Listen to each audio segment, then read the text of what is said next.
നമ്മുടെ mood balance ചെയ്യാനും നമ്മെ സന്തോഷിപ്പിക്കാനും ശാന്തമാക്കാനും മോട്ടിവേഷൻ റിവാർഡ് പോലുള്ള ഗുഡ് ഫീൽ നൽകുന്ന നാച്ചുറൽ ആയുള്ള കെമിക്കൽ നമ്മുടെ തലച്ചോർ തന്നെ സ്വയം ഉൽപ്പാദിപ്പിക്കുന്നുണ്ട്.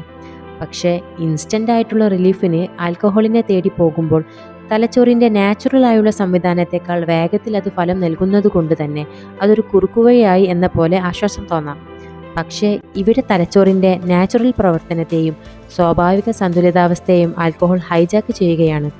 നിശബ്ദമായി ദീർഘകാലാടിസ്ഥാനത്തിൽ അത് തലച്ചോറിൻ്റെ സ്വന്തം സന്തുലിതാവസ്ഥയെ തകരാറിലാക്കുന്നു. കാലക്രമേണ സ്വയം കാര്യങ്ങൾ ഡീൽ ചെയ്യാനുള്ള പ്രവൃത്തികളും സ്വയം എങ്ങനെ മൂഡ് ബാലൻസ് ആക്കി മുന്നോട്ട് പോകണമെന്നും തലച്ചോർ മറക്കുന്നു.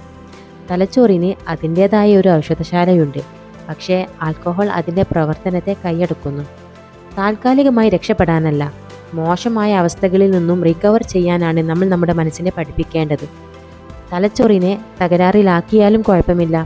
സിനിമകളും പരസ്യങ്ങളും സമൂഹവും മദ്യത്തെ ഒരു എൻ്റർടൈൻമെൻറ്റ് എന്ന രീതിയിലും സാധാരണമാക്കി വരുന്നു.